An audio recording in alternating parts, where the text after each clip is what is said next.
Hello and welcome. It is 7 o'clock and we are here to talk about Shadowdark, my new obsession.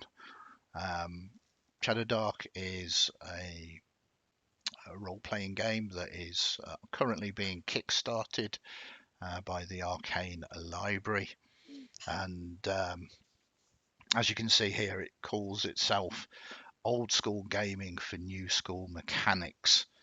And I am so hyped for this game. It's done incredibly well at the moment on Kickstarter, smashing their goal of $10,000, and they are over $700,000 at the moment, and I still think there's about 15 days to go. So huge congratulations to the Arcane Library team. This is going to be the first in a series of videos that I'm doing, uh, because I think it's worth the time and the effort. So first and foremost, we're going to do a primer. You can get hold of the player and game master quick start guides from their website. Go to their Kickstarter page. It will redirect you. All of the links to all of their their website is down in the comments below. And you can take a look at it yourself, but to save you the trouble, I'm going to go through it a little bit by bit, maybe make some comments. I love it all, so it's going to be positive comments rather than negative. And we're going to take a look at this together. Then I have a few plans. I very much want to do an actual play of it, so running a live stream game. And also maybe do some sort of adventure world building with it as well, because I am so excited. So without further ado, let's delve into the Shadow Dark and have a look at, first and foremost, the quick start guide for the players. So awesome artwork. As I say, the quick start guides are free. If we scroll down here, we can sort of see basically a primer for, this is the kind of thing that might be on the back of your DM screen, and you can sort of see a little bit of what is coming. First and foremost, the items, the cost, but quantity per gear slot. So gear slots are going to take place in the rule set. To carry a number of items equal to your strength stat, or 10. So your gear slots fundamentally are how many items that you can carry. Once again, making it very straightforward and very simple. Encumbrance without having encumbrance, which is very neat. All gear besides typical clothing fills one gear slot. Gear that is hard to transport might fill more than one slot. Again, clear, concise. If it's a bulky item, it's down to the game master to decide how many slots that's going to take up. Play a turn. Count down timers for your spells and other effects. Take an action and move up to near. Split up in any way. Move near again if skipping action. So again, this is giving us a few hints about what happens in the player's turn. The GM describes the results. Again, this next page is giving you a feel for the rules, difficulty classes. This is a D20 system, so you'll be rolling a D20 and adding your modifiers to it, but an easy one is going to be DC 9, a normal one a DC 12, a hard one DC 15, an extreme one DC 18. Morale, they've got morale in here, which is interesting. This is great because what it does is it speeds up combats. If a combat has a large number of enemies, if the enemies are reduced to half their ranks, they need to do a wisdom check. If not, they run away. This speeds up and mops up. If if the players are winning, you don't need to grind it out to the very last body. Of course, players have the agency to give chase, no doubt. But interesting that morale is definitely in there. Dying, these would be your 5th ed death saves, but there's a death timer instead, which is 1d4 plus con modified rounds.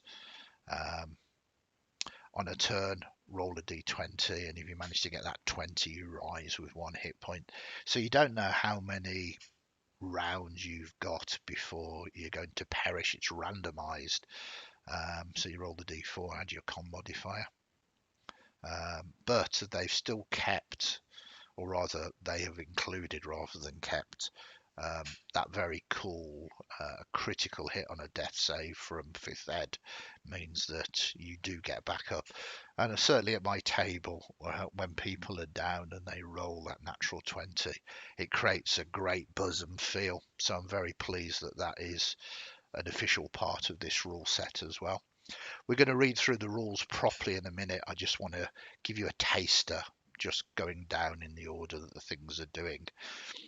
Stabilize, close range, DC 15 into check. On a success, target stops dying but is still unconscious. Fairly straightforward again. Distance and movement, this is an interesting thing, and they have clarified or simplified this. Close is 5 feet, near up to 30 feet far within sight. Again, really straightforward.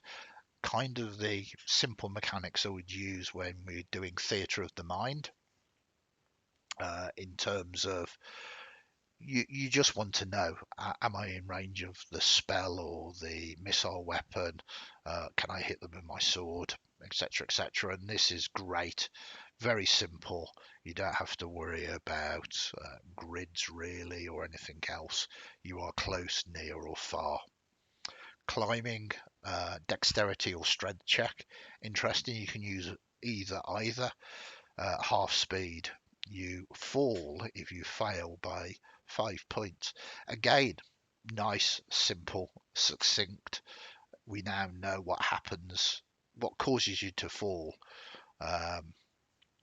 Perfect. Falling 1d6 damage every 10 feet. Fairly typical. What is atypical in this? Well, that's wrong. Obviously, in Shadowdark, your hit points are dramatically reduced, so that is going to hurt you substantially more.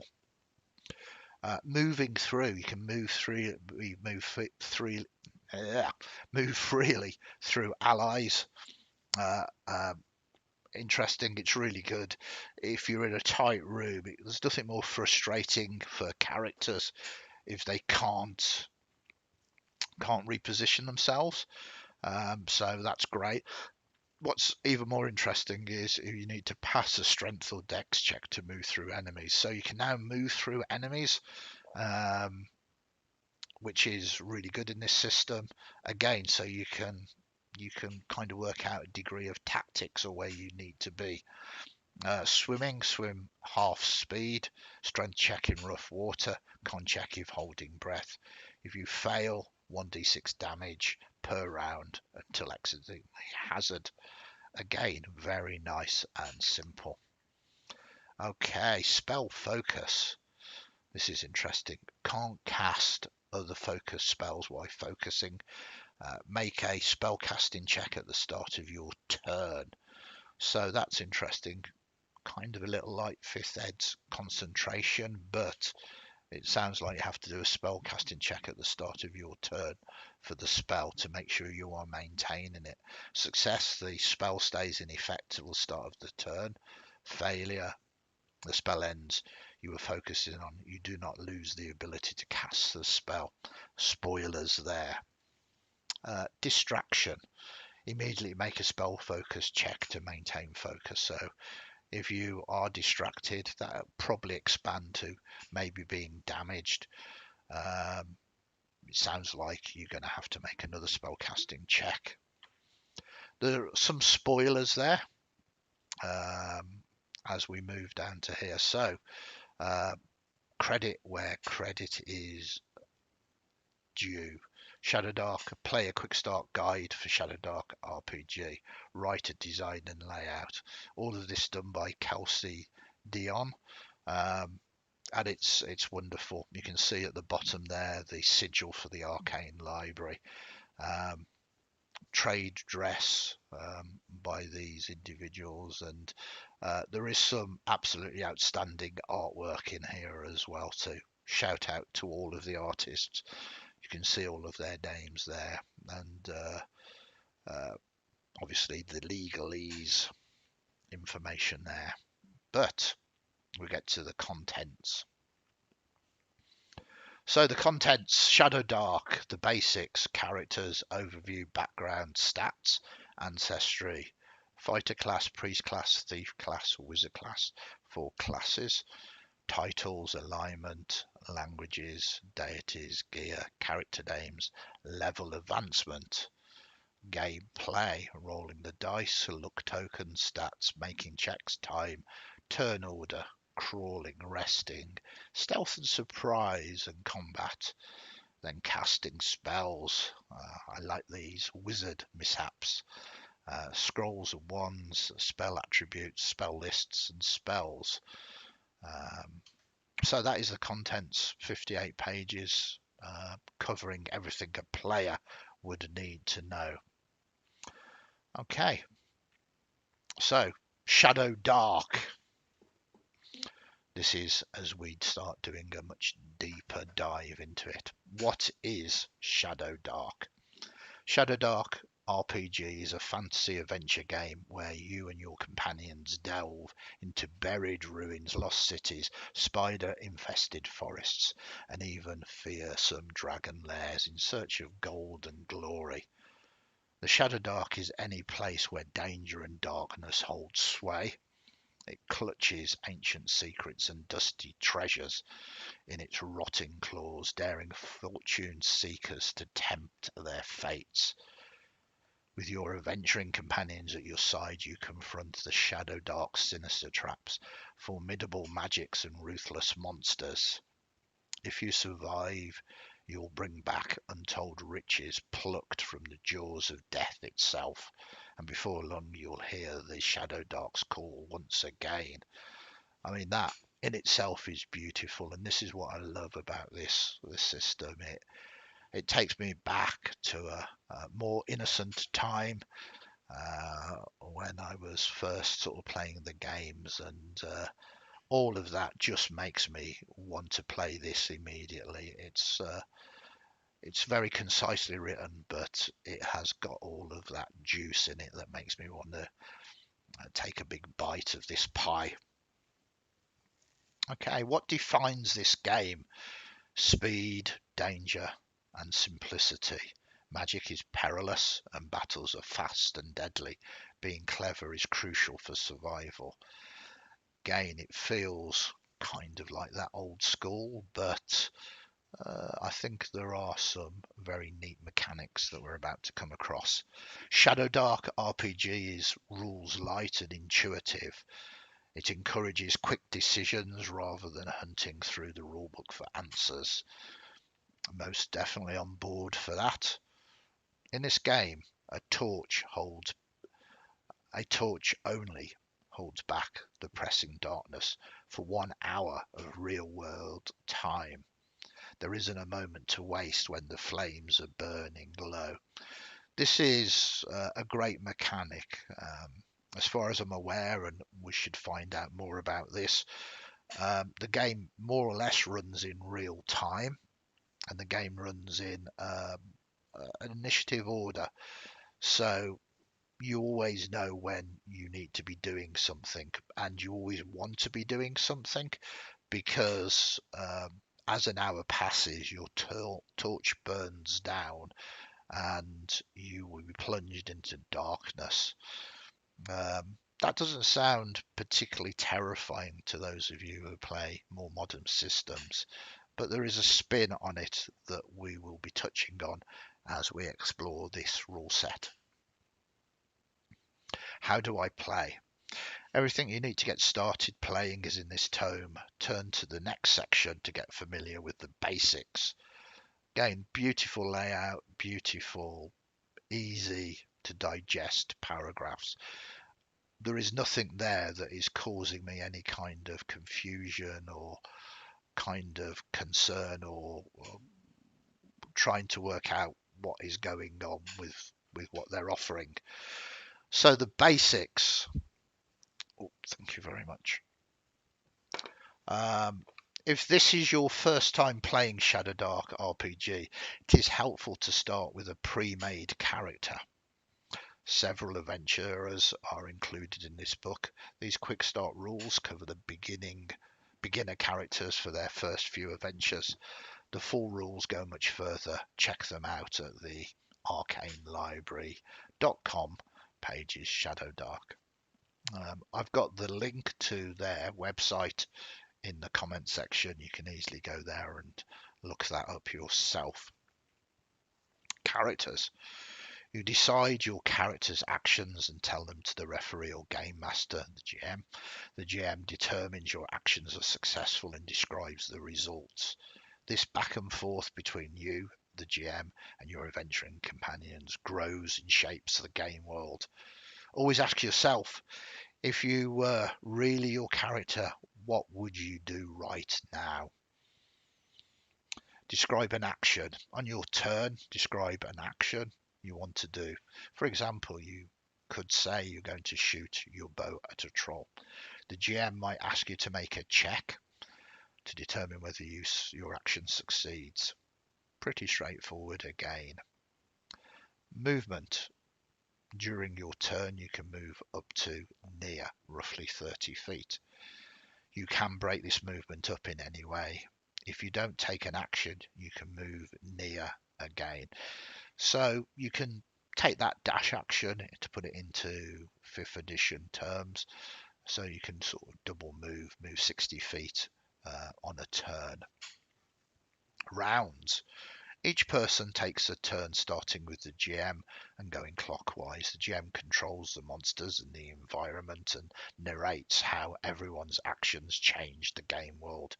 Once everyone has taken their turn, that completes one round and a new round begins.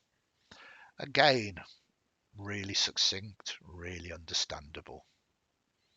All of this might be a little bit basic for those of you who have been playing for some time, but I want to read this out because I think it is presented in such a beautiful way that it is easy to digest, and I kind of want to show that off as much as the system as well.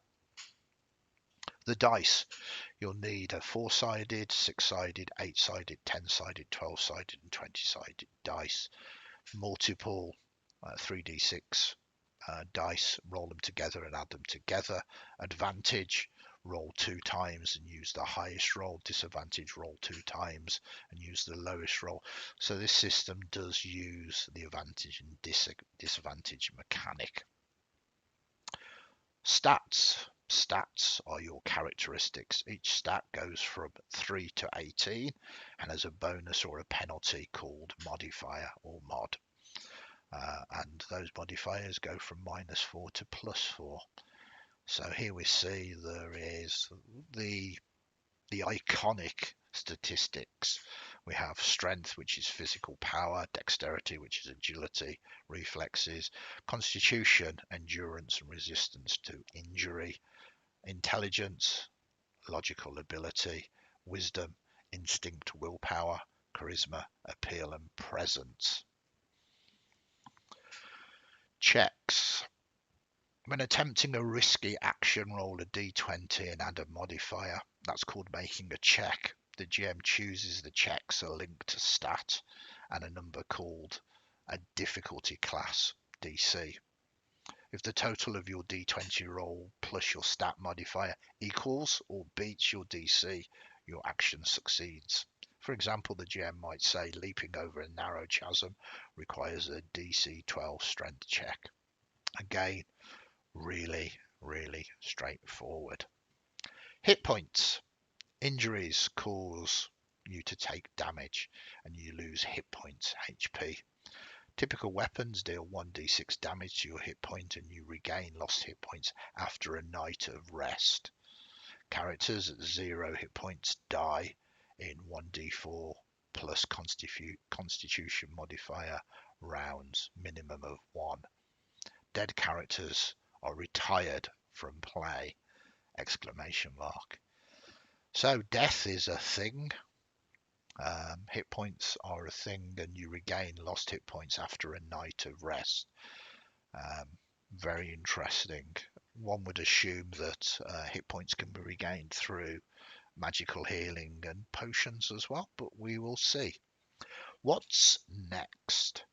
You could play a whole game with just the basics, but once you're ready for more, the next chapter expands upon them. So that is the basics, and it's all very understandable. I'm not going to rapidly skip past this artwork at the moment. Again, I just love this artwork. It's reminiscent of old school games, but done in a very modern way. You've got the classic adventuring party here. You've got the torch burning. You've got what appears to be a dwarf with an axe, a beardy wizard with a staff, and quite possibly a rogue kind of trying to work out what is going on with the tracks there.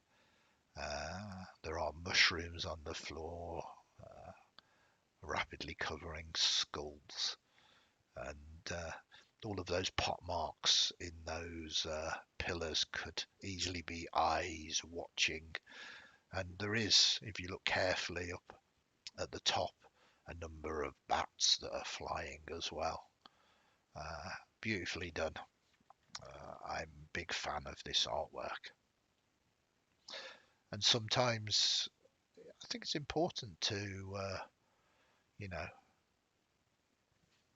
to absorb that and take a moment or two to enjoy the artwork. So characters, and we've got a quote here.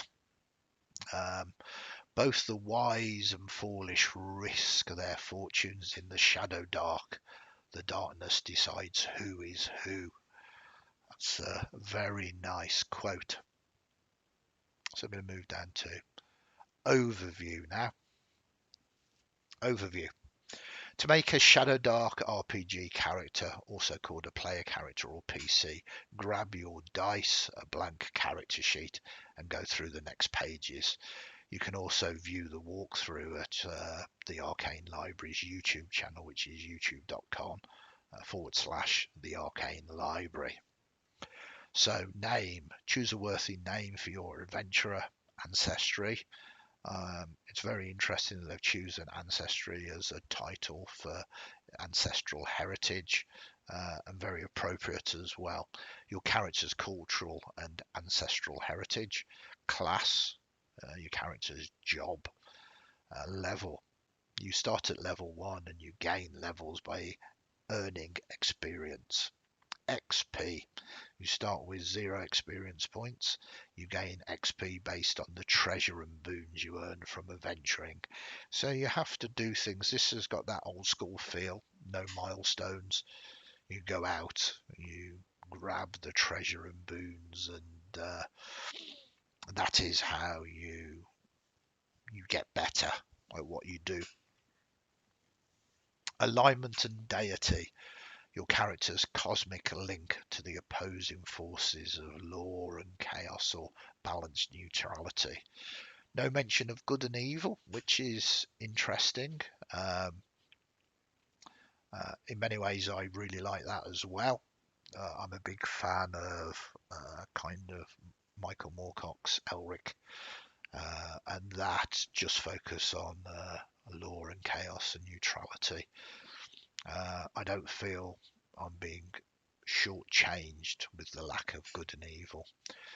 Plus, as we're all aware, if you've been playing any games for as long as I have, people's definitions of alignment vary very, very widely. Title. As you gain levels, your prestige grows. Your title is based on your level, class, and alignment. background, your history and past experience. You're adept at tasks related to your background. Stats, the 6 scores that determine your physical and mental characteristics.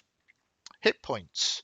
Hit points represent the amount of injury you can sustain before you die. Taking damage from weapons, traps, spells, and other sources temporarily reduce your hit points. You regain hit points by resting. But there is more. AC, armor class. It's a type of difficulty class that shows how tough it is to injure you, whether because you're agile or because you wear armor. Your class determines the type of armor that you can wear. Your armor class starts at 10, plus your dexterity modifier. Wearing armor changes your armor class. Again, pretty straightforward. Attacks. The weapons you wield and how you use them to fight an enemy. See combat on page 50 for details. You can wield or weld the weapons listed for your class. So certain classes will be able to use certain weapons. Talents. Your special abilities. We all like a special ability. Your class, ancestry, and talent roles grant you these. The benefits of talents combine. Even the same talent rolled multiple times, so you can benefit from the same talent over and over. Spells. Some classes can learn and cast magic spells. The magic is covered on page 52. Gear. Your equipment. You can carry a number of items equal to 10, or your strength stat, whichever is higher. We covered that in the first pages, but this has clarified it. First level characters. Most games begin with first level characters, fledgling heroes who are ready to go on dangerous adventures. First level characters start with a background, stats, choice of ancestry, choice of class, one class talent roll, hit points equal to one roll of their class's hit point die, plus their constitution modifier. So no starting off on max hit points at level 1. You roll the dice, minimum 1. You could start playing a character with 1 hit point. You've got to love that. Title, choice of alignment, and 2d6 times 5 gold pieces to buy your gear. Very, very cool. Okay, background. Your background knowledge and skills might prove useful during your adventures. Work with the GM to determine if your background provides you advantages in given situations. Again, really, really straightforward. I like this. You can choose, but you can also roll on a D20 table. So we'll quickly run through these, and they're very evocative. They really give you quite a nice feel. Urchin, you grew up in the merciless streets of a large city. Wanted, there's a price on your head, but you have allies. Cult initiate. You know blasphemous secrets and rituals. Thieves Guild. You have connections, contacts, and debts. Banished. Your people cast you out for supposed crimes. Orphaned. An unusual guardian rescued and raised you. Wizard apprentice. You have a knack and an eye for magic. Jeweler. You can easily appraise value and authenticity. Herbalist. You know plants, medicines, and poisons. Barbarian. You left the horde, but it never quite left you. Mercenary. You fought friend and foe alike for coin. Sailor. Pirate, privateer, or merchant. The seas are yours. Acolyte. You're well trained in religious rites and doctrines. Soldier. You served as a fighter in an organized army. Ranger. The woods and the wilds are your true home. Scout. You survived on stealth, observation, speed. Minstrel. You travel far with your charm and talent. Scholar. You know much about ancient history and lore. Noble. A famous name has opened many doors for you. and surgeon. You know anatomy, surgery, and first aid. I mean, even that hasn't gone into any great details, but has kind of sparked kind of ideas about backgrounds. And I certainly would give advantage and disadvantage on certain roles. I love the fact that it kind of hints at sort of allies, NPCs that you might have ties with, and everything else. And whilst it's very, very straightforward and simple to understand, it sparks all of that very nice world building sort of inspiration to get going on. And of course, there's not anything here. You can always invent, make up, create other ones as well. But as a quick start guide, that is just perfect. Stats. I think many of us know what this is, but to determine your character's stats, roll 3d6 in order for each one. Note each total and modify those on your character sheets. Optionally, if none of your stats are 14 or higher, you may roll a new set of 6 numbers. That's very nice. They've put in a ruling, an official ruling, that if your character has not really got something that is going to give you a sort of benefit, a modifier of +2, you can re-roll your stats again. It does say note each total modifier on your character sheet. So looking at this, it's got that old school of you roll and then you kind of work out what your class is after you've rolled your stats, which is interesting. Strength, fight with a sword, bash open doors, swim. Important for fighters. Dexterity, shoot a bow, balance on a ledge, sneak silently, hide. Or important for thieves. Constitution, hold your breath, resist poison, endure injury. Important for everybody, especially if you've got 1 hit point. Intelligence, cast wizard spells, decipher runes, learn new skills. Important for wizards. Wisdom, cast priest spells, detect the hidden, recognize omens. Important for priests. And charisma, convince creatures to be friendly and to resist mental control. So again, very succinct, very easy to get your head round. And the stats there, 1 to 18.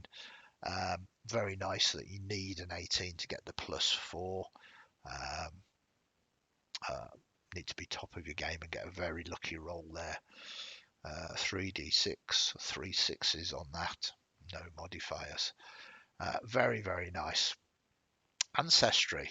Okay, these are the interesting ancestries that certainly are in the quick start rules. We have dwarf, brave, stalwart, folk sturdy as the stone kingdoms they carve inside the mountains. You know the common and the dwarvish language, and you are stout. So starting with 2 hit points, roll your hit points, gain with advantage. So you every time you gain hit points, you roll with advantage. So you would roll those 2 dice, which is interesting. They're using the advantage mechanic by the looks of this for rolls outside of just rolling the d20s,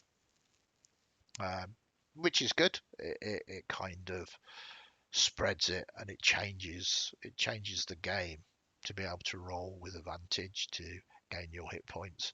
You know, if you get a 1, but then you get a 6, that is a big difference. Elf, ethereal, graceful people who revere knowledge and beauty. Elves see far and live long. You know the common, Elvish and Sylvian languages. You have Farsight. You gain +1 bonus to attack rolls with range weapons, or a +1 bonus to spell casting checks. Interesting. Goblin.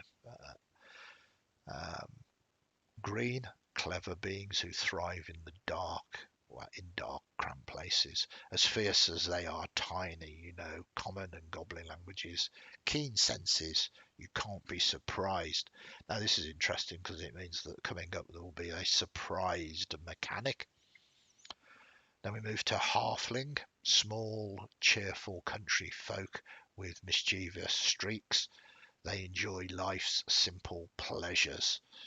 You know the common language. You are stealthy. Once per day, you can become invisible for 3 rounds. I mean, that is quite a powerful ability to be able to disappear from sight. Very interesting. Another bit of text here. And so the primordial age ended, and the gods fled. In their place rose mortals, and they scattered the earth with their shining kingdoms and lost ruins. That has a very Conan-esque feel. More ancestries, half-orc, towering tusked warriors who are as daring as humans and as relentless as orcs. You know the common and orcish languages. You are mighty. You have +1 bonus to attack and damage rolls with melee weapons. Human, bold, adaptable, and diverse. People who learn quickly and accomplish mighty deeds. You know common language and 1 additional common language. Ambitious. You gain 1 additional talent roll at level 1 or first level. This is interesting. We'll come on to talent rolls fairly shortly. Okay, try and get the page there. So we now look at the classes, and the quick start rules have 4 classes. We'll start off with the fighter class. Blood-soaked gladiators in dented armor, acrobatic duelists with darting swords, or far-eyed elven archers who carve their legends with steel and grit.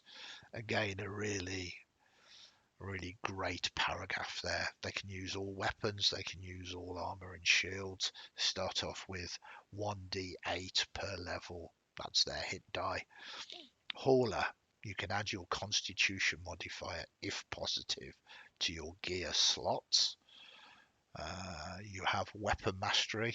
Choose 1 type of weapon, such as longswords, and you gain +1 to attack and damage with that weapon type. In addition, add half of your level to these rolls, rounded down.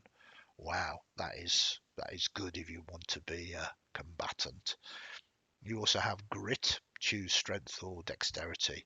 You have advantage on checks of that type to overcome an opposing force, such as kicking open a stuck door using strength, or slipping through a rusty chains using dexterity.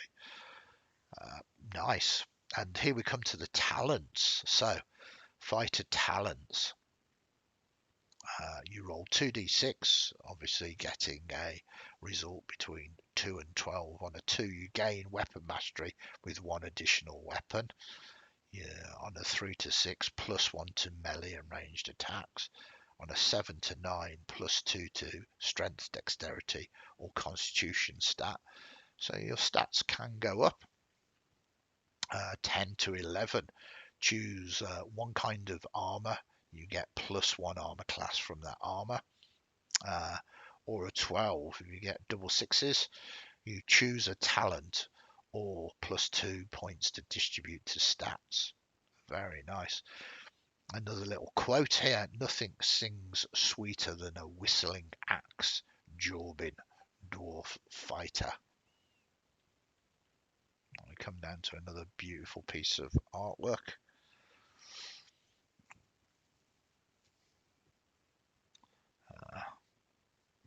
Tough. Would say this is what scale armor, longsword, shield, looking awesome. So I mean, it's interesting. Your entire class is there on a single page. Very rules light, very easy to understand. We come to priest class. Crusading Templars, prophetic shamans, or mad-eyed zealots who wield the power of the gods to cleanse the unholy. Weapons: club, crossbow, dagger, mace, longsword, staff, warhammer. Interesting.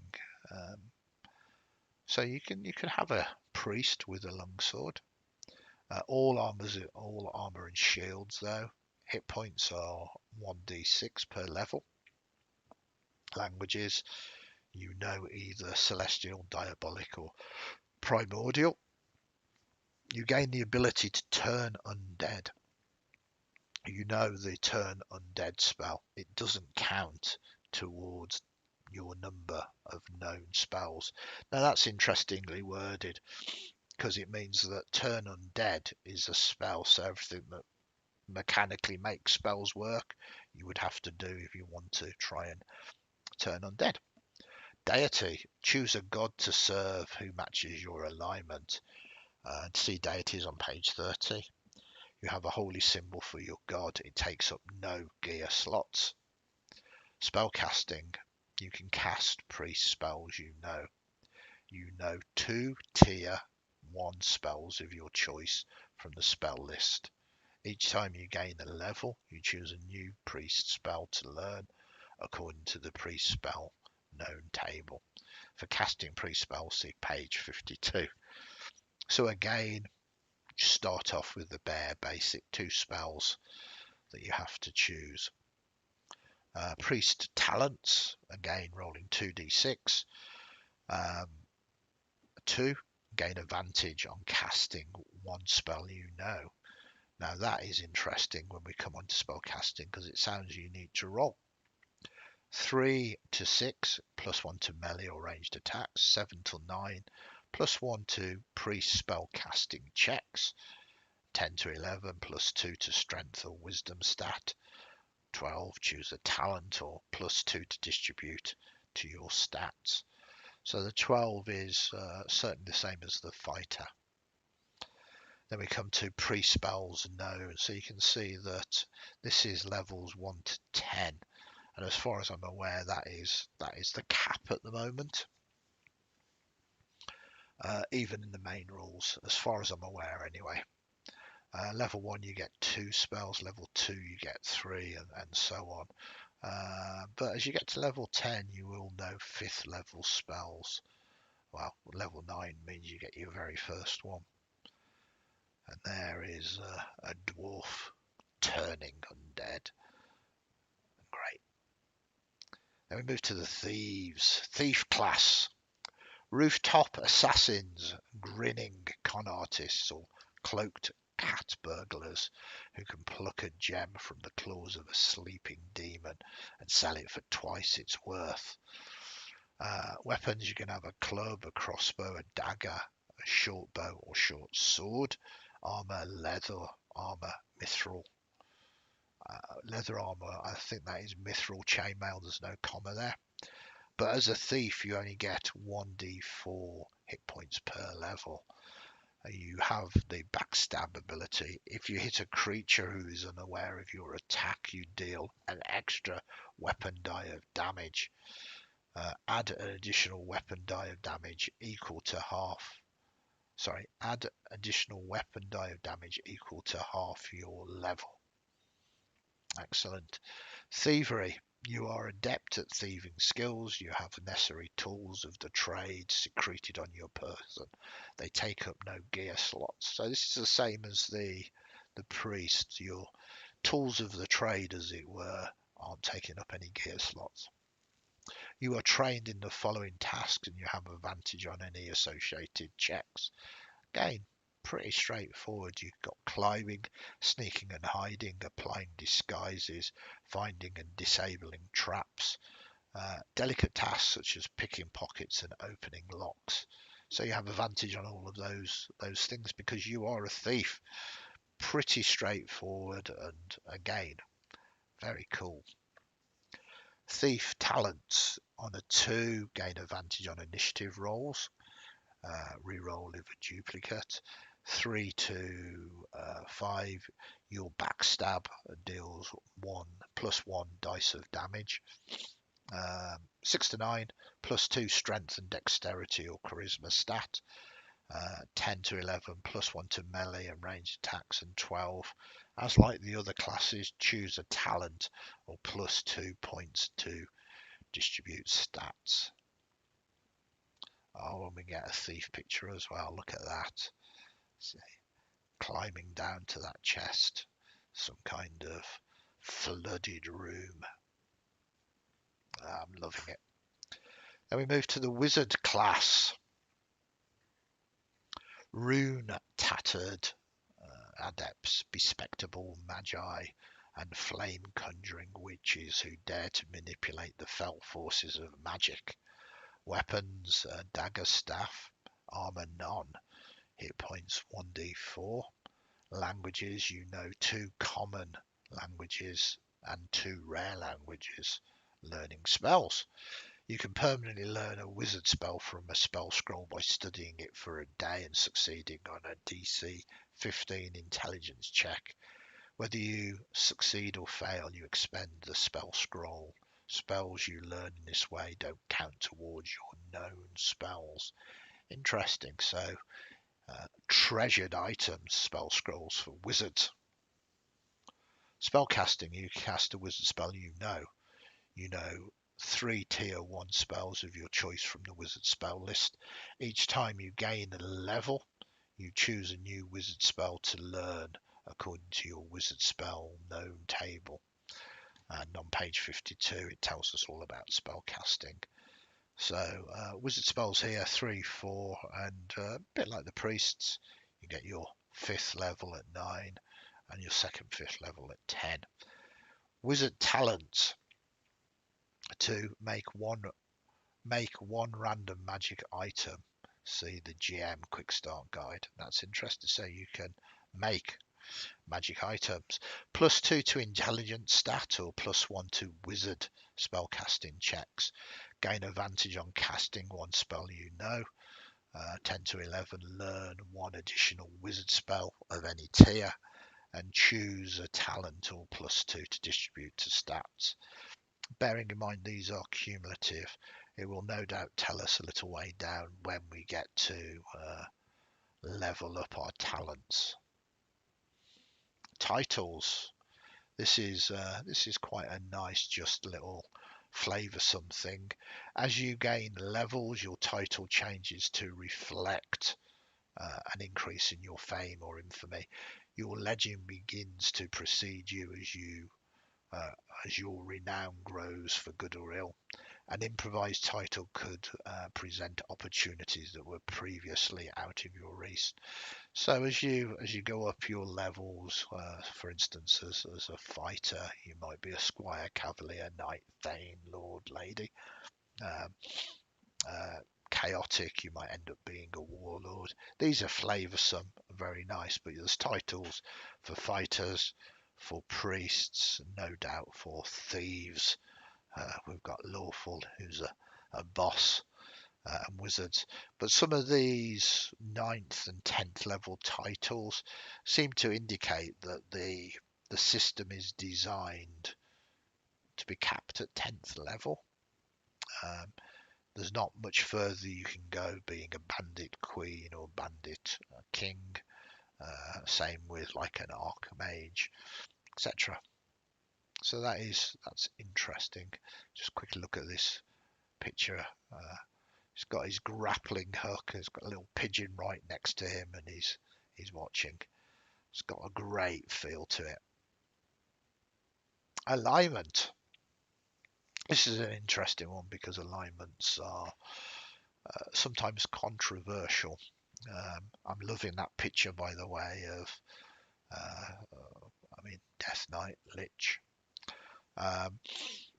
Alignment defines your role in the clash between good and evil, which is interesting because they've not mentioned good and evil. All creatures are connected to the eternal conflict waged by law, chaos, and neutrality, whether they know it or not. Law is benevolence, chaos is malevolence, and neutrality is impartial, favouring nature. Choose one of these following 3 alignments. Chaotic. Chaotic characters align themselves with destruction, ambition, and wickedness. Chaotic characters adopt a survival of the fittest mentality.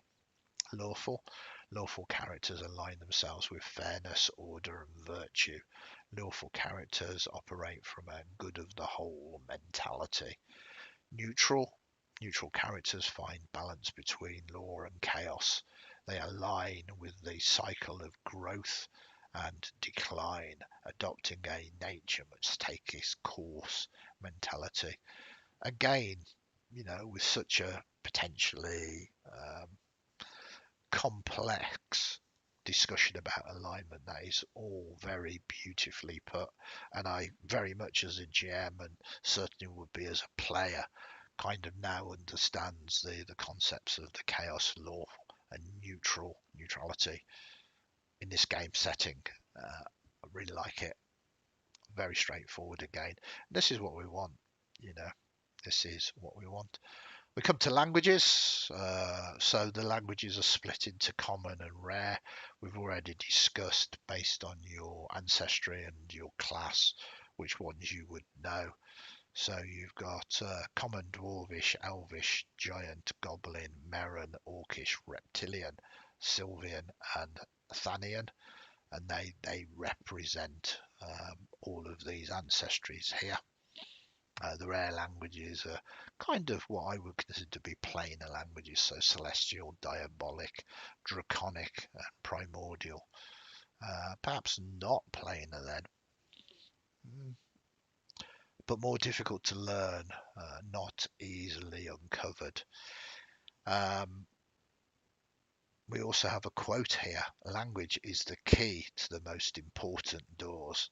And once again, I love that. That is such a good quote. Krieg, human wizard, said that. Ooh, deities. I mean, obviously, this is in Shadowdark's world.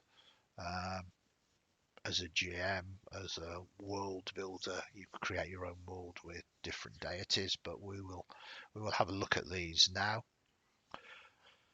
The many gods of the universe are the personifications of law, chaos, and neutrality. The most well-known gods are listed here. A character may worship any deity or none.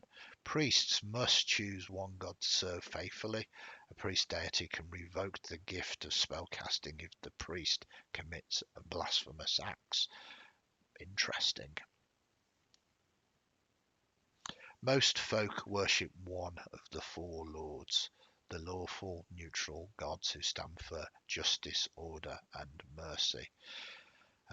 Malevolent beings worship one of the dark trio, chaotic deities whose evince power, destruction, and cruelty. There were once 9 primary gods, but 2 are the lost, forbidden, or forgotten. Many folk still refer to the 9 in the oaths they swear, and ancient stories always begin with beneath the eyes of the 9. Again, a beautiful bit of flavour. So you have Saint Teragnis, lawful, legendary knight who is the patron of most lawful humans. She ascended to godhood long ago and is the embodiment of righteousness and justice. Gede, I would pronounce that neutral. Gede is the god of feasts, mirth, and wilds. Gede is usually peaceful, but primal storms rage when her anger rises. Many elves and halflings worship her. Madeira, the Covenant, lawful again. Madeira was the first manifestation of law. She carries every law of reality, a dictate called the Covenant, written on her skin in precise symbols. Very, very nice imagery there. Then there's Ord, who's neutral. Ord, the unbending, the wise, the secret keeper. He is the god of magic, knowledge, secrets, and equilibrium. Memnon, chaotic. Memnon was the first manifestation of chaos. He is Madeira's twin, a red-maned leonine being whose ultimate ambition is to rend the cosmic laws of the Covenant from his sister's skin. Well, that just escalated. Ramlat, chaotic. Ramlat is the pillager, the barbaric, the horde. Many orcs worship him and live by the blood rite, a prophecy that says only the strongest will survive a coming doom. Then we have Shun the Vile, chaotic again. Shun whispers arcane secrets to sorcerers and witches who call to her in the dark hours. She schemes to displace Ord so she can control the vast flow of magic herself. I love the way that this Parthenon has got kind of sort of there's a hierarchy, a connection between the all, that they are working against each other. It's that kind of mythic things that you hear about, sort of, you know, the Greek gods or the Roman gods. The lost, 2 of the 9 are lost to the ages, their names expunged from history and memory, yet their whispered legends linger in ancient forbidden tasks, the secret deep places. That's quite nice. So the next page is gear. I'm not going to go through all of this, but it's your standard stuff that you would buy as someone that is just about to go on an adventure down into the Shadowdark. Arrows, backpack, caltrops, coin, crossbow bolts, crowbar, flask or bottle, flint and steel, gem, grappling hook, iron spikes, lantern, mirror, oil flask, pole, rations, rope, torch. Torch is again mentioned here, sheds light to a near distance, burns for 1 hour of real time. And again, that's neat, a near distance, telling us how close that light goes. The cost of this, and you can see that multiple items will take up gear slots. So coins, you can carry 100 coins. First 100 are free to carry, but then it starts taking up gear slots. So if you was lucky to find a horde, you only got a certain amount. Again, a very nice mechanic to represent encumbrance without it being a nightmare to manage, basically. And expands upon this down here, gear slots. When you carry a number of items equal to your strength stat, you can carry a number of items equal to your strength stat, or 10, whichever is higher. Unless noted, all gear beside typical clothing fills 1 gear slot. Gear that is hard to transport might fill up more than 1 slot. Really nice, simple mechanic that makes going down, delving, gaining loot important to know whether you can actually retreat with the items that you've got. So we come to a crawling kit. A crawling kit costs 7 gold pieces, uses 7 gear slots and contains the following. So this is a rapid way that you could quite easily get your equipment. You know how much it costs, you know what you've got. Then we come on to armor.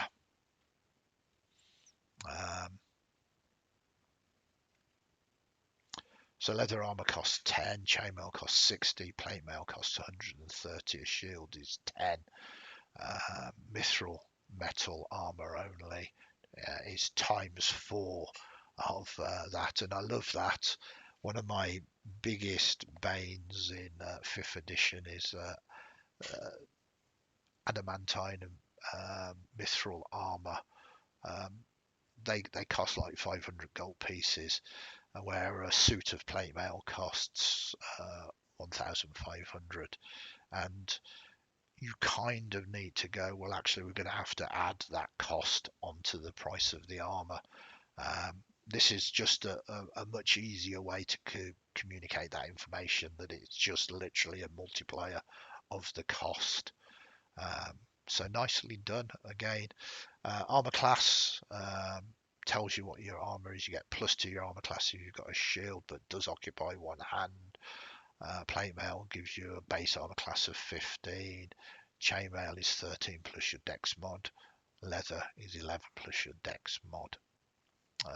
And some armor gives you disadvantage on stealth or swimming and the like, everything that you would expect.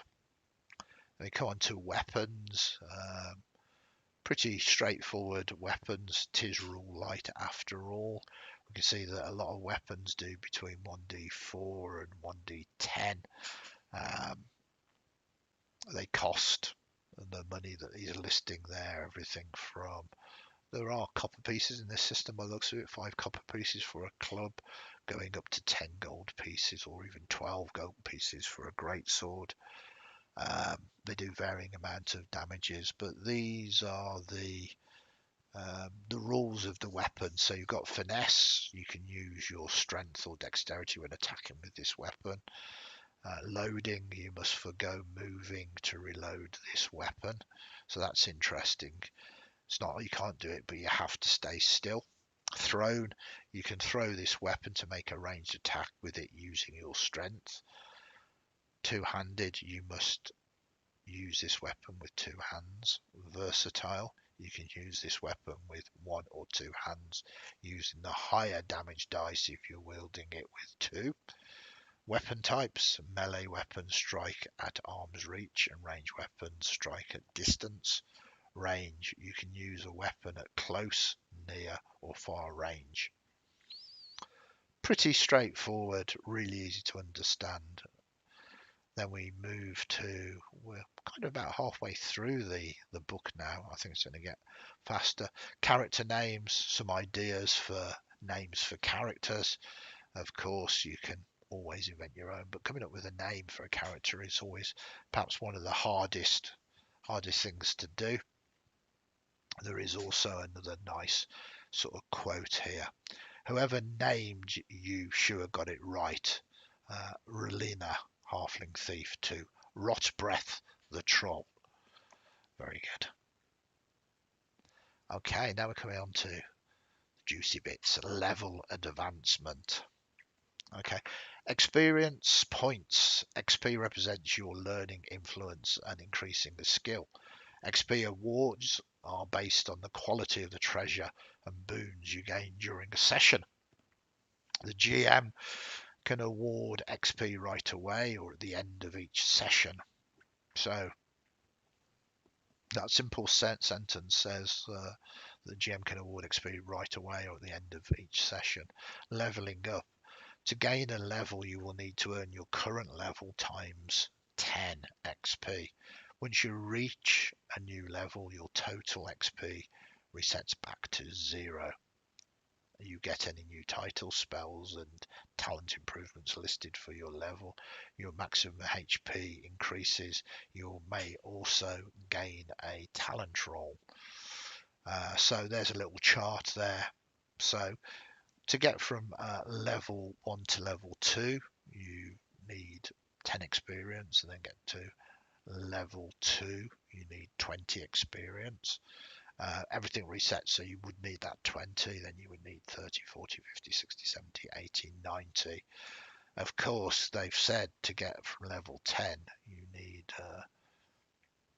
oh no, it's not 2. I've read that wrong, haven't I? That is wrong. No, it's not. To gain a level, you need your current level times 10. No, I've said it right. I am right. So the 100 experience points at level 10 is to reach that mythical level 11. Who knows, it might come with an expansion. Talent roll. You gain 1 roll on your class's talent table when you reach the indicated level. Duplicate talent stack unless noted. Increased hit points. Roll your class's hit point die. Add it to your maximum hit points. Again, pretty straightforward and very rapid to do. We've got a quote here. Certain doom is a challenge, not a promise, by Igra, half-orc priest. Another magnificent piece of artwork here. It's almost like one of those magic eye posters. As the more you look at it, the more horrifying it gets as you realise all of these be tentacled. I don't know. I would list these as maybe carrion crawlers, but who knows what they are in the Shadowdark. And again, you've got the key adventuring party that is valiantly trying to make a stand, quite possibly a last stand against them. You've got to love that artwork. It's beautiful. So we come to gameplay. The Shadowdark is like a sleeping bear. Only go near it if you have a 10-foot pole and are prepared to die. Well, we're getting into the meat of it now. This is the actual rules of the game. We have covered in the first hour, sort of slowly reading it through, how to create a character. Hope that has been useful for you. We're going to continue. We're going to go through this gameplay section now. So, gameplay, rolling the dice, advantage. When you have advantage on a roll, it means you are in a strong position to succeed. For example, you might be attacking from the high ground, or you might have just failed a task and now you have the insight in how to succeed if you try it again. To roll with advantage, roll the same dice twice and use the better result. A mechanic that we are very familiar with, but what is different here is this is all dice. We have already mentioned that I believe dwarves can roll their hit point dice with advantage. Disadvantage. When you have disadvantage on a roll, it means you're in a strong position to fail. For example, you might be trying to strike an enemy while blinded by sand, or navigating a maze whilst confused by a disorientating poison. To roll with disadvantage, roll the same dice twice and use the worst result. I love advantage and disadvantage. It's a great way to kind of skew rolls, give a sense of success or failure sort of before, but without clunky mathematics. Cancelling. If you have both advantage and disadvantage on a roll, they cancel each other out. So pretty straightforward. Right, natural 20s. When a d20 roll shows a 20, what you're doing succeeds to the maximum capacity. An attack roll automatically hits and is a critical hit. See damage on page 51. So we do have critical hits and critical successes.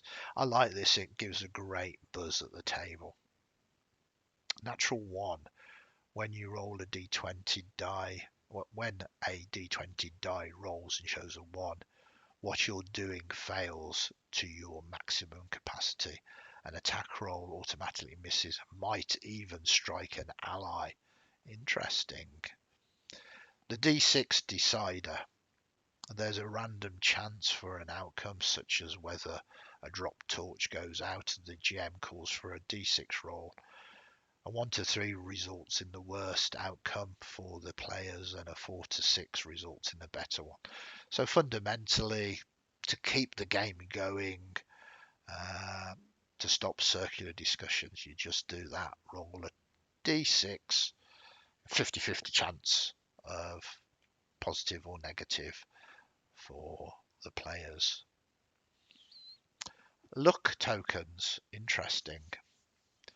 Sometimes the GM awards a luck token to a player for exceptional role-playing, heroism, or just plain coolness.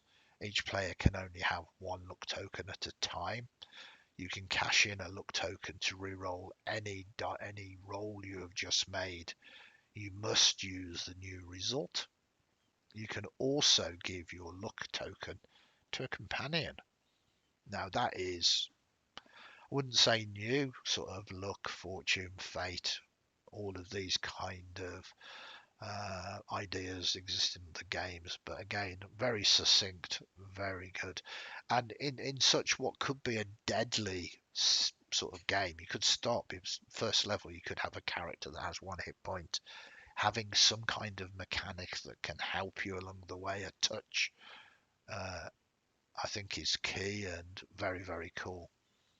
How many to give? A GM might award 3 to 5 luck tokens per player during a session with a pulpy heroic feel. Alternatively, the GM might only give 1 luck token per player during a game session that is grim, difficult and dark. So this is how they sort of communicate the feel of the game or the campaign. If it's larger than life and heroic as best as it can be, you facilitate giving out these luck tokens. If you want it to be grim, dark and deadly, 1 luck token. Again, very easy to understand, very cool. But we come into the final sort of paragraph here. Big sacrifices, moving speeches, or incredible daring maneuvers might be worthy of a luck token, whether or not the character's actions was successful. Again, this is what I love about this system. That says it all for me. You do the thing that your character would do, and it doesn't matter about your stats. Just do it, and you might be rewarded with these luck tokens. It's very, very cool. Love that. Using stats. Under certain tasks fall under specific stats. The following examples illustrate common uses for each one. Difference between intelligence and wisdom can be tricky. If in doubt, remember wisdom is for sensory, acuity and instinct, while intelligence covers knowledge and logic. So strength, smashing open locked doors, bending the bars of a prison cell or sewer grate, lifting a large rock overhead, stopping a runaway ship's helm from spinning. Dexterity, diving away from a trap that flings a hail of needles, disabling a tripwire without activating it, scaling a sheer castle wall, falling on lookers with a sleight of hand. Constitution, holding your breath underwater, withstanding intense pain, resisting the effects of poison. Intelligence, giving first aid to a dying character, recalling the path through a twisting maze, finding food and water sources in the wilderness. Wisdom, spotting a well-hidden enemy, determining the direction of a faint noise or smell, deciphering the sounds on the other side of a door. And last but not least, charisma, performing ventriloquism, applying a disguise, rallying allies who are terrified by a monster. Fairly straightforward. But we'll come on to making checks now. When to roll. Usually you succeed at what you're trained to do without needing to roll a check. Now let us just read that again, because this is something I really like. Usually you succeed at what you're trained to do without needing a check. So if you're proficient in it, I don't mean you have proficiency, I just mean your character does this, then normally you don't need to roll. For example, a wizard is always able to read magic runes, and a thief always finds a trap if searching in the right area. If you take the time to scan the sky for threats or examine a stretch of wall for a secret door, you simply succeed.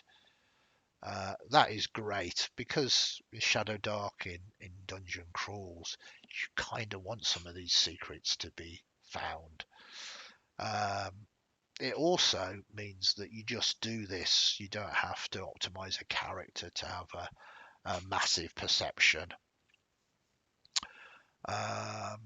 And it's a great leveler because everybody can do this. Social encounters, I say everybody can do it, obviously. You succeed at what you're trained to do. Social encounters usually rely on what you say rather than charisma checks. Narrating a moving speech or using secret information you gathered to influence a NPC does not require a check to succeed. The GM asks for a check when the following is true. The action has negative consequences for failure. The action requires a skill. There is time pressure. That is great because it just moves the game along. Um, you don't need to be making a skill check every 5 feet of a corridor that you're going down looking for a trap. It's automatically assumed that you're moving forward. Um, you can say I'm searching for traps as you move down it, and there's no need to slow the game down with rolls every 5 feet.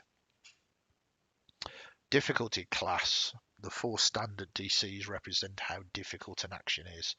So easy DC 9, normal DC 12, hard DC 15, extreme DC 18. Bearing in mind, even if you've got a stat modifier of 18, you're adding +4. So for a hard check, you needed 11 on the dice.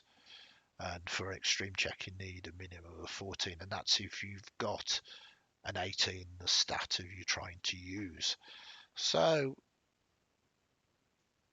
whilst the things that you're trained in are automatic, when it comes to something that's a challenge, it could well be a true challenge, and I love that. Opposed checks. If multiple creatures are working against each other on conflicting tasks, an opposed check decides who succeeds. To make an opposed check, each participant rolls the relevant stat check at the same time, even if it's not their turn. The highest results in a win. Reroll ties. So there is no, oh, but I initiated it, so therefore I've done it. If the rolls are the same, you just re-roll it again. You need one of those rolls to be the highest. Okay, this is where we start getting to something really interesting. Time. Real time. Time passes in the game world at the same pace it's passing in the real world. 1 minute or hour of game time is equal to 1 minute or an hour in real time. This matters for tracking light sources because most light sources only last for 1 hour of real time. If you can't track real time in your game, assume 1 hour is equal to 10 rounds. Turns and rounds. A turn is a player's moment to describe what their character does to the GM. Players act one by one on each of their turns. Some turns need a bit of room to breathe. A character who is speaking with someone can make a few reasonable exchanges back and forth. A round completes when each person has taken their turn. This is interesting because the game has this initiative and has this real-time sort of tracker. And this is because you need to ensure that you don't run out of light. Time passes. Every moment in the game doesn't have to be accounted for in real time. For example, if the characters want to spend 10 minutes examining a room from top to bottom, the GM and the players can agree that time passes. When the time passes, the GM and players move any timers down by that amount. So you don't have to say, well, we're going to spend 10 minutes exploring this room and then you have to wait 10 minutes before you move on. You can say, right, you've done that. You've lost 10 minutes from your light source. Minutes pass. Effects with duration of rounds expire. The GM rolls one random encounter check that occurs on a 1 to 3 on a d6 while this time is passing. Hours, days pass. Effects with a shorter duration than the time passes expire. GM uses overland travel rules to check for encounters. After resolving encounters, the game worlds fast forwards to the new point in time. So you can pass time if it is agreed. Okay, turn order. Initiative. Shadowdark RPG is played in turn order right from the start. At the beginning of the game, the GM establishes initiative or the order in which the players act. Everyone rolls a d20 and adds their dex modifier. The GM adds the highest dex modifier to any monsters if relevant. The person who rolled the highest takes the first turn, and then the turn order moves clockwise from that individual. Player's turn. The player counts down any personal timers for spells and other effects. 2. The player takes an action and may move to near, split in any way. The player can move Near, again, if skipping an action. The GM describes what happens as a result of that player's turn. GM's turn. The GM counts down any timers not tracked by the players. The GM then checks for a random encounter if needed. The GM then takes actions to make movements for any relevant creatures or environmental effects.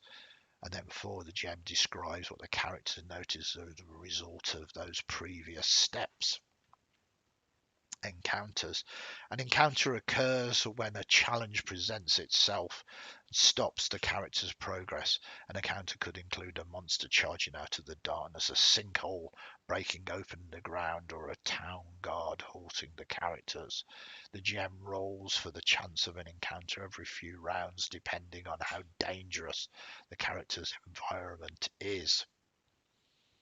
Then we come to what is called crawling. Characters are in crawling rounds when not in combat. The Shadowdark. The Shadowdark is any place where darkness, danger, and myth reign supreme. It could be amongst the crumbling ruins buried inside a forgotten mountain stronghold.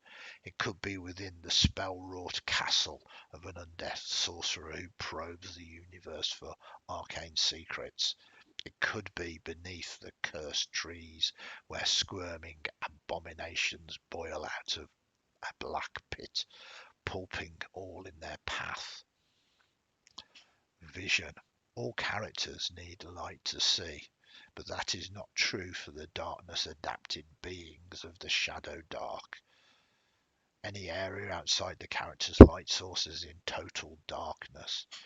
Yes, my friends, your characters do not have dark vision, but the things of the Shadowdark are adapted to the dark. Light sources. Most light sources last up for an hour of real time and illuminate a limited area. New light sources are lit while another is already active. Ride along on the current timer. That said, the GM should use their best discretion to avoid being punitive. If there isn't much time left on the current timer and characters light a new torch, snuff out the old light source and start a new timer. There should only be one active light timer, except in rare cases. Total darkness. While in total darkness, a creature who is not darkness adapted has disadvantage on most tasks it tries to undertake as determined by the GM. Also, the environment becomes deadly. Check for random encounters every crawling round. Movement. Distance are broken up into close, near, and far. Near is 30 feet, far is within sight. Climbing, we've covered this earlier. Strength or dex check. Climb half your speed. Fall if you fail by 5 points. You'll take 1d6 damage for every 10 foot falling. You can move through allies freely. You must pass a strength or dexterity check to move through enemies. And swimming, make a strength check to swim half your speed or a constitution check to hold your breath. If you fail, you take 1d6 damage each round until you exit the hazard. Regroup. During crawling rounds, the GM can ask the players if they want to regroup. To regroup, any PCs within eyesight or earshot of each other who are immediately able to move freely may immediately move within near of each other. Then initiative continues as normal. It's a way of getting the party back together. Conditions. Some effects impose a condition on a character, such as blindness from a blast of fungal spores or the inability to move whilst tangled in a giant spider's web. Advantage and disadvantage apply to most situations, as does common sense. For example, a blinded character has disadvantage on tasks requiring sight, and a character stuck in a giant spider web can't move until freed. Actions. Whilst crawling, characters can take actions that might include prying a gem from a statue, sneaking up on a slumbering manticore, swimming to the bottom of an oily pool of water, tapping on a suspicious wall to check for a hidden door, scanning a room for signs of hidden enemies, give a rousing speech to a group of fearful townfolk.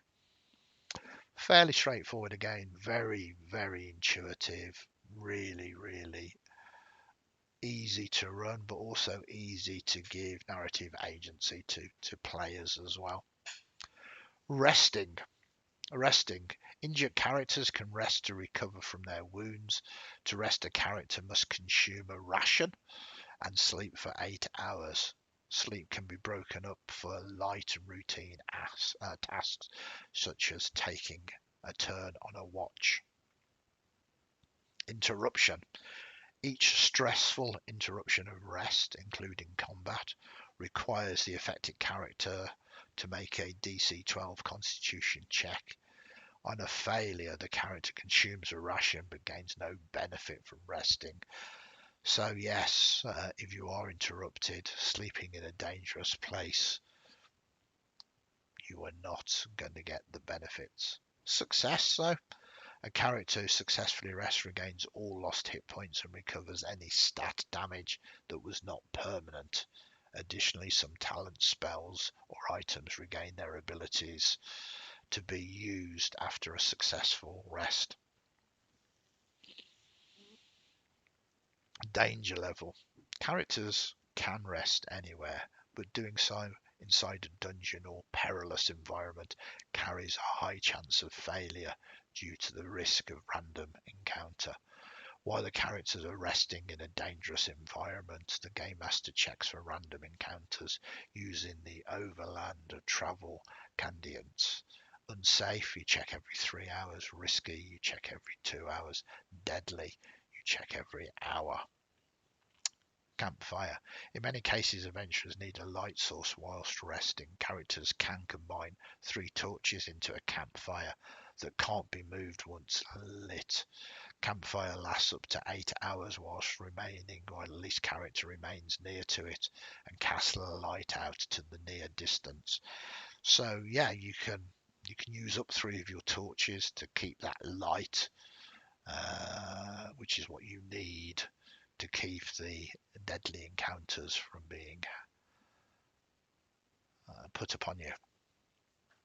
I love all of that. Again, it's very intuitive, very succinct, and it creates a feel of peril. Do we rest in the dungeon or do we leave and then have to fight our way back in? Stealth and surprise. Hiding and sneaking. Creatures who are hiding or sneaking must succeed on a dexterity check to go undetected by other creatures within eyesight or earshot. The GM determines the frequency and difficulty of the checks based on the environment. GM might secretly roll the check for a character if knowledge of the outcome impacts the situation. Hiding limitations. Creatures can't hide whilst other creatures are able to see them, even at a casual glance. I love that paragraph. I love that paragraph. It's very clear. Creatures can't hide while other creatures are able to see them. It might also be impossible to hide if there is nowhere for a creature to stay out of sight. All of this, again, is intuitive, again, makes perfect sense. Detecting a hiding or sneaking creature requires the searcher to actively look or listen. Looking in the right place automatically reveals the hidden creature. Looking in the right place automatically reveals the hidden creature. Makes sense. Otherwise, the searcher must succeed on a wisdom check to perceive a hiding or sneaking creature. This is interesting. Surprise. A creature who begins its turn undetected has advantage of surprise. If combat hasn't started yet, those with surprise take 1 turn before the combat initiative roll. A creature has advantage on the attack rolls against a surprised creature. Attacking from hiding gives away the attacker's position afterwards unless the GM determines otherwise. Again, it really clears up the concept of surprise. Now we're coming to the meat. Excuse me a moment.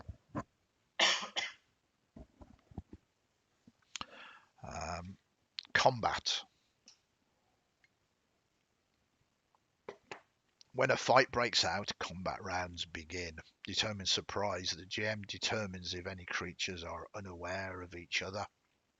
A creature who surprises another takes one turn before new initiative order is rolled. Combat initiative. After surprise turns, the GM calls for a new initiative. Everybody makes a dexterity check. The GM uses the highest dexterity modifier of any monsters. The person with the highest result takes the first turn. Turns go clockwork from that person. So it's very interesting in the fact that it goes clockwork. So you just need someone to be good with your initiative roll.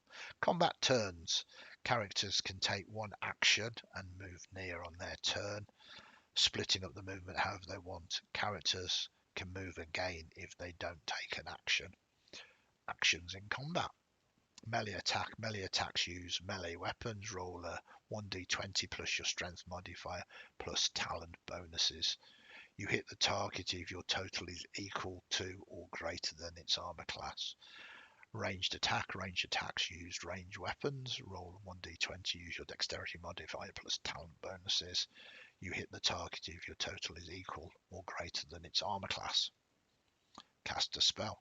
Casting a spell takes one action. See spell casting on page 52. We're almost there with spells. Improvise. Do an improvised action such as swinging across a ravine on a vine. The GM might determine it requires a check or an attack roll. Multitask. Characters can do small parallel tasks on their turn, such as standing up, speaking, activating a magic item, or quaffing a potion. This doesn't typically use their action. So it looks very much like there's no 3 actions, there's no bonus actions, item interactions. You basically get a move and an action, plus you can do minor things as well. But there's more. Damage. When you hit a target with an attack or a spell, you damage it. Roll your weapon or spell's damage dice plus talent bonuses. The DM subtracts that amount from the target's hit points. Knockout. You can choose to knock a creature unconscious instead of killing it if you reduce it to 0 hit points. Critical hit. You deal a critical hit if you roll a natural 20 on an attack roll or spellcasting check. For a weapon, double its damage on the dice. For a spell, you might double one of its numerical effects. Terrain. Attacking or casting a spell on a creature that is hiding at least half its body behind interposing terrain has disadvantage. If you can't see the creature at all due to its terrain, you can't target it. Creatures can only move half of the normal distance through terrain that hampers free movement, such as ice and deep mud. Again, really straightforward. If half of it is in cover, you have disadvantage. If it has total cover, you just can't attack it. Morale. Enemies who are reduced to half their ranks or half their hit points for a solo enemy flee if they fail a wisdom check of DC 15. For larger groups, the GM may make one check with their leader's modifier. This is great, as I say. It cuts down grindy encounters, and it's all randomized as well. They might hold, they might flee. Nothing is certain. Death. A character who goes to 0 hit points falls unconscious and is dying. Character who goes above 0 hit points wakes up and is no longer dying. The death timer. A dying character rolls 1d4 plus their con modifier, minimum 1 total on their turn. They die in that many rounds unless they are healed or stabilized. On each of the characters subsequent turns, that player rolls a d20. On a natural 20, the character rises with 1 hit point. As I said, I'm really pleased that that ruling is there. It creates a great feeling around the table when a character is on the brink of death and suddenly they get that second wind, they get that grit back, and they are back into the battle. Stabilize. An intelligent being can give first aid to a dying creature at close range.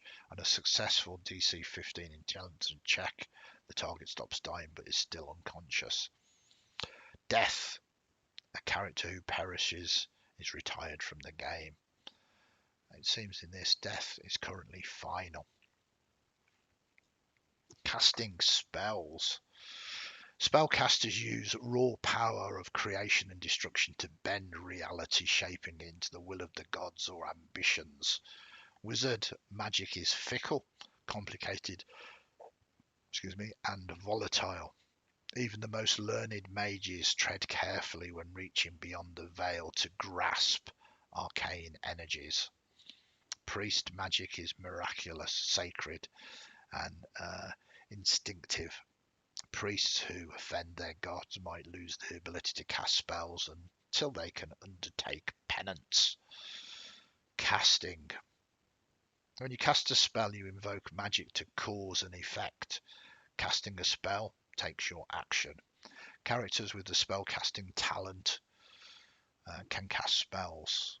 To cast wizard spells, you make a spellcasting check by rolling 1d20 plus your intelligence modifier.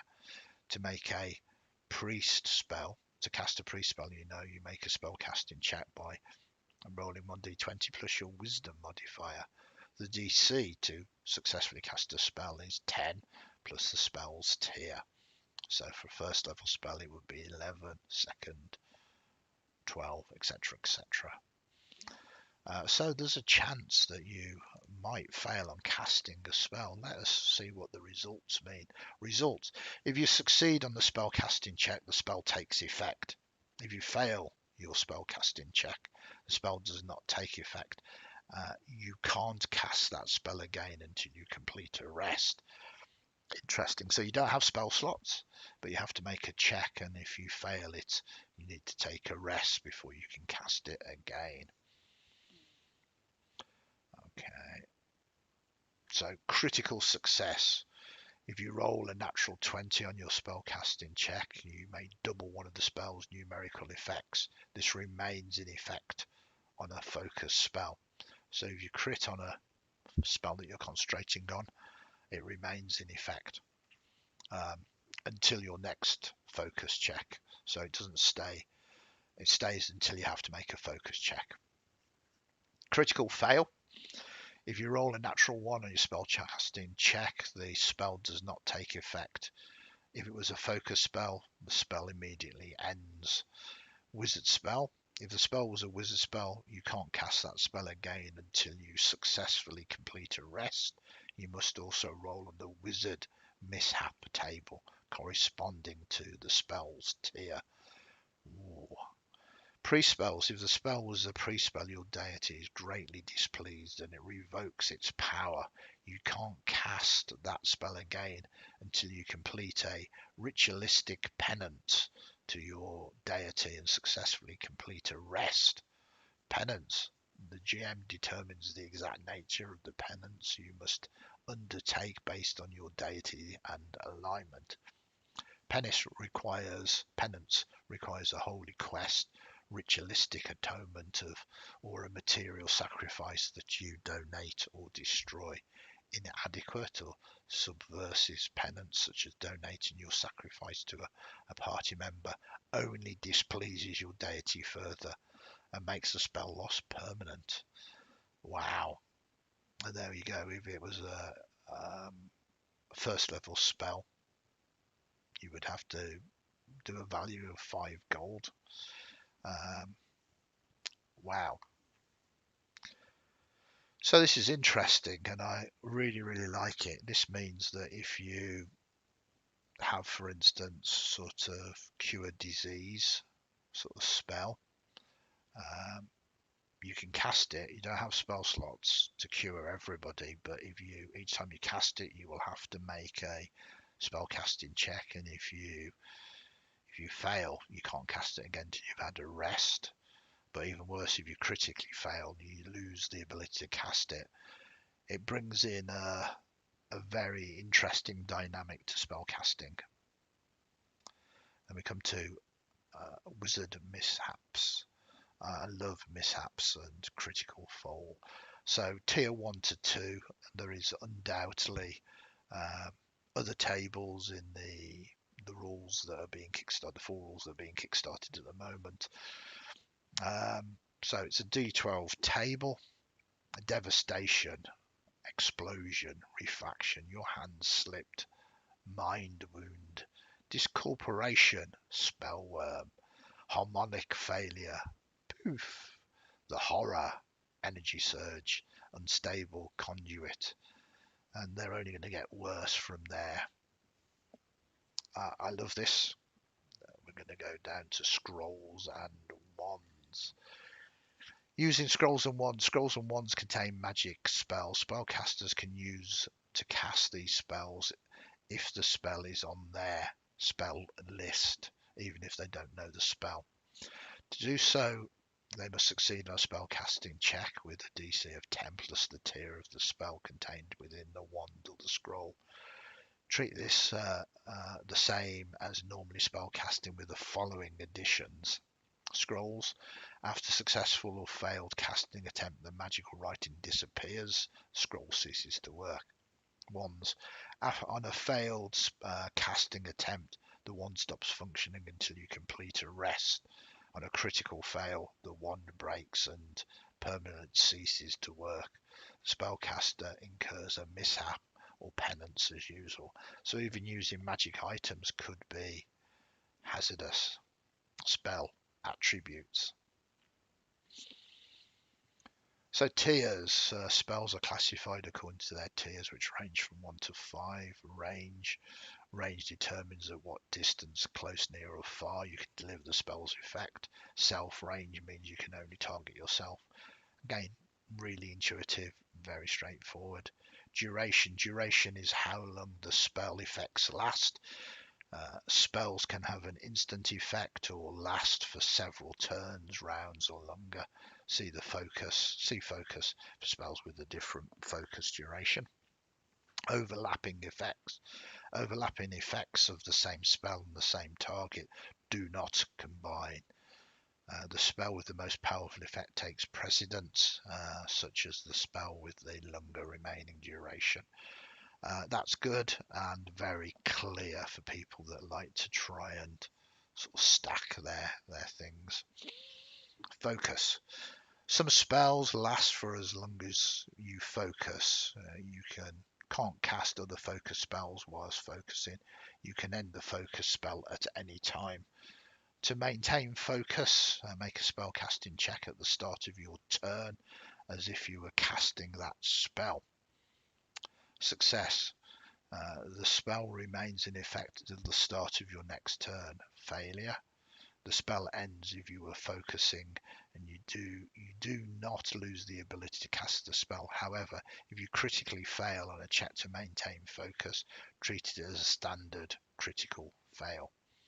If you take damage or become distracted whilst focusing due to an earthquake, for example, you must immediately make a spellcasting check to maintain focus. I like that as well. It's just if you get distracted through damage or whatever, you have to make it. Spell lists. So fairly straightforward. I think you will perhaps recognize most of these. Priest tier 1, cure wounds, holy weapon, light, protection from evil, shield of faith, turn undead, augury, blind, deaf and bless, cleansing weapon, smite, zone of truth. Then wizard tier, alarm, burning hands, charm person, detect magic, featherfall, floating disc, hold portal, light, mage armor, magic missile, protection from evil, sleep, and acid arrow, alter self, detect thoughts, fixed object, hold person, invisibility, knock, levitate, mirror image, misty step, silence, web. This is really taking me back to those early D&D days, and it's glorious. The what I'm interested in is the detect. I mean, all of these are fairly sort of straightforward. If we look at, for instance, I suppose magic missile, one of the most classic spells here. This is interesting. You have advantage on your check to cast this spell. So it's not an automatic hit.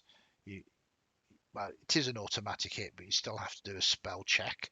The range is far, and a glowing bolt of 4 streaks from your open hand, dealing 1d4 to one target. So it's not a direct carryover from 5th ed. So it is going to be worth those of you who are playing to double check your spells. Don't assume that they're going to do the same things that you are useful for. Shadowdark is a different system. Whilst it will automatically hit, you still have to make your spell casting check, but you do have advantage on it. But it only does 1d4 of damage. Protection from evil. So for the spell's duration, it's chaotic beings. So chaotic translates to sort of evil, and one would assume good translates to law. Sleep, let's see what this does. Spells fears the nearby cube extend. Choose a number of living creatures in the area up to your level. Those creatures fall asleep if they are level 2 or less.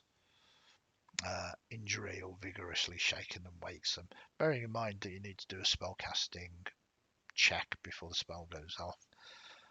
Very good. So you can send basically your first level, 1 level 2 or less creature asleep. And we are coming to the end of it. Join the dark. This is important as well. As I say, you can download these rules for free if you go to the Arcane Library website. You can either find it on the website or go to their Kickstarter and sort of pick them up from there. I definitely recommend you doing it, but they've got a massive community as well. So you can see them in Discord. They go to conventions. Kelsey Dione, Shadowdark's creator, head of the Arcane Library, does a YouTube channel as well, and you can see that at youtube.com/the Arcane Library for video guides. There's a lot of very cool content out there that you'll be able to find through their socials. I've put their website link in the comment section below. And this is, we have to look sideways, the character sheet for it. You can see how nice, simple, intuitive it is with the stats and everything else and the gear slots. And how you can random character generator. You can literally roll here to create a random character very, very rapidly as well. Well, I've been nattering reading this out to you for coming up for 2 hours. I hope you have found it useful and insight into why I'm becoming obsessed with this game. I'm going to do another video. I won't be doing it live, but I will be recording another read through of the GM's Quickstarter for you to get a feel of that as well. You can go and download it yourself, but I kind of want to sort of reach out and sort of talk about this fabulous game. You can join our Discord as well. We've got a Shadowdark channel there, and we're looking to put some games together as soon as possible, really. So if you are curious about the system after listening to me, jump into our Discord, reach out, and we'll try and get some games going. In the meantime, I hope it's been useful. Hope you've enjoyed it, and maybe we will meet again very soon in the Shadowdark. For now, it's good night from me.